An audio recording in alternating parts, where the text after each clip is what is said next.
SSC পরীক্ষায় যাদের result আশানুরূপ হয় নাই তাদের বোর্ড চ্যালেঞ্জ করতে হলে কালকে মানে আগামীকাল 11 তারিখ থেকে বোর্ড চ্যালেঞ্জ শুরু, 17 তারিখ ডেট শেষ। বোর্ড চ্যালেঞ্জ করতে হলে মোবাইল অপশনে গিয়ে মেসেজে RSC স্পেস বোর্ডের প্রথম 3 অক্ষর স্পেস রোল নাম্বার স্পেস বিষয় কোড লিখে দিতে হবে। বিষয় যদি 2-3টা থাকে তাহলে কমা দিয়ে বিষয় কোড দিতে হবে। তারপর এই SMS পাঠাতে হবে 16,222 এই নাম্বারে। এরপর একটা পিন কোড আসবে, ওই পিন কোড দিয়ে পেমেন্ট করতে হবে একটা সাবজেক্ট প্রতি 125 টাকা।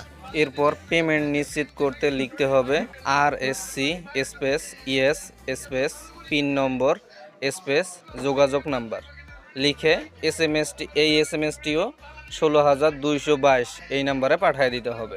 এরপর আবেদন সফলভাবে সম্পন্ন হলে একটি নিশ্চিতকরণ SMS পাওয়া যাবে। এই SMSটা আপনারা কনফার্মেশনের জন্য দেখবেন যে আপনার আবেদনটা কি হয়েছে কি না।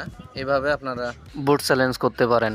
ভিডিওটা ভালো লাগলে অবশ্যই একটা লাইক করে দেবেন। পরবর্তী ভিডিও পাওয়ার জন্য আমাদের এই চ্যানেলটা সাবস্ক্রাইব করে রাখবেন।